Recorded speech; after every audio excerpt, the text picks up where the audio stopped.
श्री कृष्ण की चालाकियां जो हमें सीखनी चाहिए। भगवान श्री कृष्ण का जीवन चमत्कार, साहस, बुद्धिमत्ता, दर्शन और ज्ञान से भरा हुआ है। प्रभु कृष्ण के बारे में सभी लोग जानते हैं, लेकिन उनके चरित्र को बहुत कम लोग हैं जो अपने जीवन में उतार पाते हैं। जो लोग उनके चरित्र को अपने जीवन में उतार पाते हैं, वे लोग सफलता जरूर पाते हैं। भगवान श्री कृष्ण से सीखे 10 सफलता के मंत्र। पहला, युद्ध या झगड़े से बचे। महाभारत के युद्ध से पहले श्री कृष्ण दुर्योधन के पास संधि का प्रस्ताव लेकर जाते हैं ताकि युद्ध को टाला जा सके, लेकिन मूर्ख दुर्योधन ने उनकी एक न सुनी। अंततः युद्ध हुआ। युद्ध हो या झगड़ा, इसमें दोनों पक्ष का नुकसान होता है। किसी कम नुकसान होता है तो किसी का ज्यादा नुकसान होता है। महाभारत में दोनों तरफ के लोग मारे गए थे। आप अपने आसपास देखें तो पाएंगे कि जो लोग ज्यादा झगड़ा या विवाद करते हैं वे अशिक्षित और असफलता के शिकार हैं। जो लोग सफल हैं या सफलता के लिए प्रयासरत हैं, वे फिजूल के झगड़े और विवाद से बचने का प्रयास करते हैं। बुद्धिमान व्यक्ति भी झगड़े और विवाद से बचने का प्रयास करता है। झगड़ा आपके सफलता के मार्ग को अवरुद्ध करता है। दूसरा, कला प्रेमी भगवान श्री कृष्ण बांसुरी बजाते थे और उन्हें नृत्य भी करने आता था। कोई भी कला व्यक्ति के हृदय को प्रसन्न करता है। जीवन में सफलता प्राप्ति के लिए हृदय का प्रसन्न रहना अति आवश्यक है, क्योंकि प्रसन्नता से किया कार्य ही सबसे उत्तम और सबसे सुंदर होता है। इसलिए हर व्यक्ति को कोई ना कोई कला जरूर आनी चाहिए। तीसरा, धर्म के मार्ग पर चलना या ईमानदार होना। भगवान श्री कृष्ण ने हमेशा धर्म का पालन किया है और सत्य का साथ दिया है। सत्य और ईमानदारी का मार्ग कठिन जरूर होता है, लेकिन आपको यह शक्ति और ज्ञान प्रदान करता है।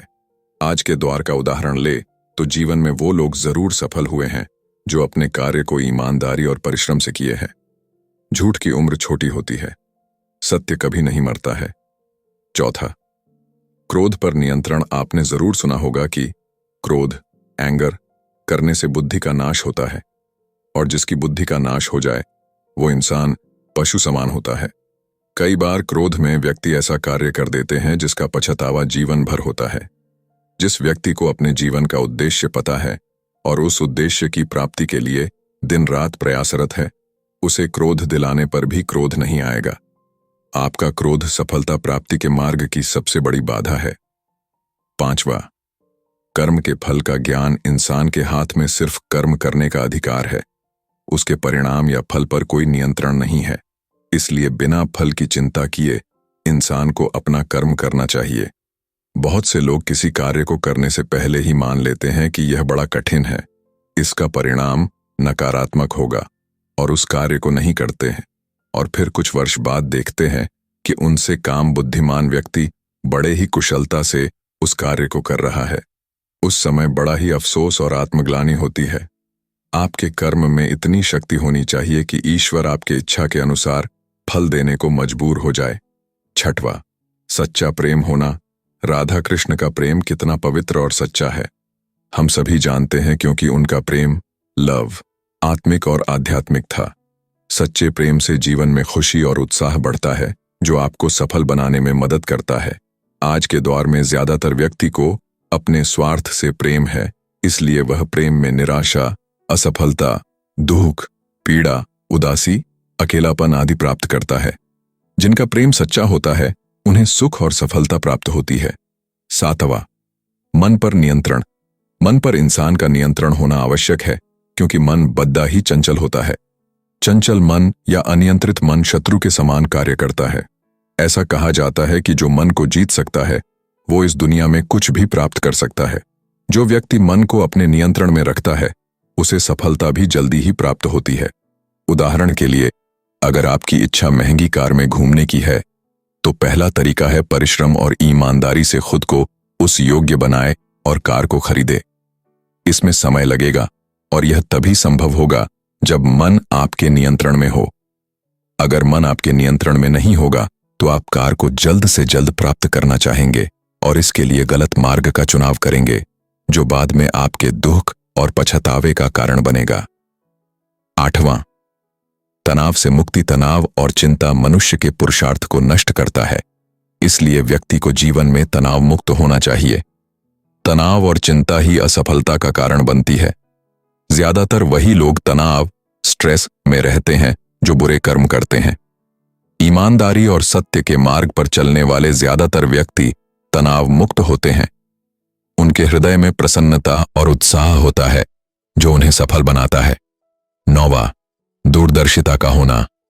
अगर आप कृष्ण लीला या महाभारत को देखेंगे तो श्री कृष्ण की दूरदर्शिता, फारसाइटेडनेस के बारे में जान पाएंगे। महाभारत में समस्या उत्पन्न होने से पहले ही उसके समाधान का उपाय सोच लेते हैं। यह श्री कृष्ण की दूरदर्शिता ही थी जिसकी वजह से पांडव मुट्ठी भर सेना लेकर विजयी हुए। वैसे ही हर व्यक्ति को दूरदर्शी होना चाहिए। दूरदर्शिता आपके आत्मविश्वास और उत्साह को बढ़ाता है। यह सफलता प्राप्ति में सहायक सिद्ध होता है। 10वां, रणनीति का होना। अगर आपको अपने जीवन में सफल होना है तो सफलता की एक रणनीति बनानी होगी, क्योंकि बिना किसी रणनीति के कार्य करना मुश्किल हो जाता है और सफलता प्राप्त करना ज्यादा मुश्किल हो जाता है। श्री कृष्ण की रणनीति, स्ट्रैटेजी की वजह से ही महाभारत के युद्ध में कौरव विजयी हुए थे। सफलता का द्वार खोलने वाली 11 चाबियां। पहला, पूछने वाला 1 मिनट के लिए मूर्ख बनता है और हमेशा के लिए सीख जाता है, और जो नहीं पूछता वह हमेशा के लिए मूर्ख बना रहता है। हम सभी कुछ न कुछ सीख सकते हैं। कोई भी व्यक्ति पूर्ण नहीं होता है, इसलिए यदि हम कुछ सीखने के लिए तैयार हैं तो हमें पूछने से नहीं डरना चाहिए। सवाल पूछने से हम नई चीजें सीख सकते हैं और अपने ज्ञान को बढ़ा सकते हैं। जो लोग कुछ भी सीखने के लिए तैयार होते हैं वे अक्सर मूर्खतापूर्ण सवाल पूछते हैं, लेकिन ये सवाल उन्हें नई चीजें सीखने में मदद करते हैं, जिससे वे ज्ञानवान और समझदार बनते हैं। दूसरा, भगवान से प्रार्थना करो कि बोझ भले कम ना करो, पर बोझ उठाने की शक्ति दे दो। तीसरा, तुम्हारा जन्म आगे बढ़ने के लिए है। अपने लक्ष्यों को प्राप्त करने के लिए प्रयास करते रहें। हम इस दुनिया में कुछ करने के लिए आए हैं। हम अपने लक्ष्यों को प्राप्त करने के लिए लगातार प्रयास करते रहना चाहिए, चाहे कितनी भी मुश्किलें आ जाएं। चौथा, बच्चों को धन मत दो, धन कमाने की विद्या दे दो। अगर पैसा उसके पास से चला भी गया तो वह कमा लेगा। बच्चों को पैसा देने से ज्यादा उन्हें पैसा कमाने की शिक्षा देना महत्वपूर्ण है। इससे वे अपने पैसे की कद्र करना सीखेंगे। 5वां, कोशिश करने वाला ही शिखर पर पहुंचता है, कोशिश कभी नहीं छोड़ना। 6वां, कर्ज, फर्ज, मर्ज, अर्ज को कभी ना भूले। इन 4 चीजों से हमें रूबरू होना ही पड़ता है। हम सभी को अपने जीवन में कुछ न कुछ कर्तव्य निभाने होते हैं। हमें अपने माता पिता, शिक्षकों, देश और समाज के प्रति अपने कर्तव्यों को निभाना चाहिए। कर्ज, इस दुनिया में हम कर्ज चुकाने आए हैं।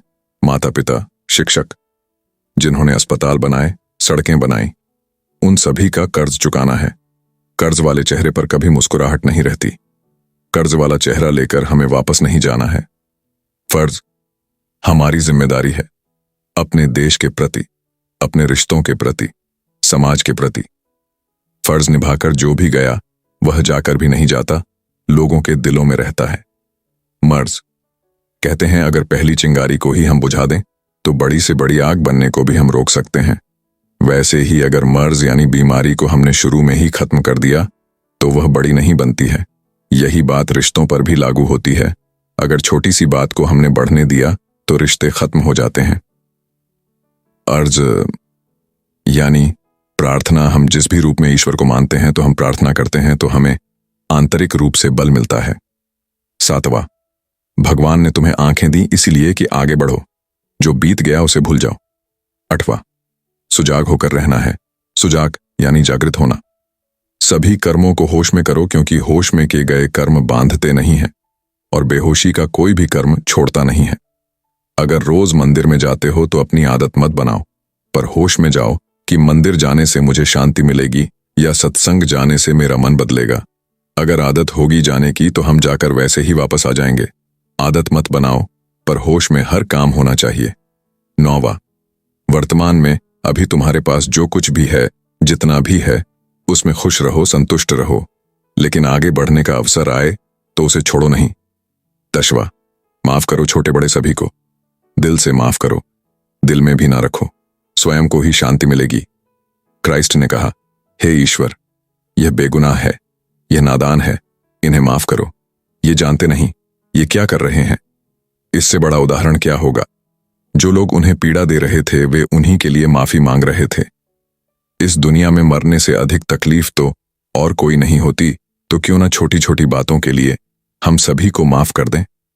हाँ, माफ करना बहुत ही कठिन होता है, पर हम माफ करेंगे तो हमें ही शांति मिलेगी। हमारे मन में दूसरे के लिए शिकायत होती है, तभी तो दूसरे के दिल में भी हमारे लिए शिकायत होती है। जैसे एक क्लास में एक टीचर ने कहा कि तुम लोगों को किसी से शिकायत हो तो उनके नाम लिखिए। एक बच्चे ने किसी का भी नाम नहीं लिखा तो उस बच्चे का नाम भी किसी ने नहीं लिखा था। ऐसे ही हमारे मन में दूसरे के लिए पहले शिकायत होती है, तभी तो दूसरे के दिल में हमारे लिए शिकायत होती है। 11वां, भगवान कर्म का फल नहीं देता। जिस भावना से कर्म किया जाता है भगवान उसका फल देता है। जो बीत गया उसे भूल जाओ।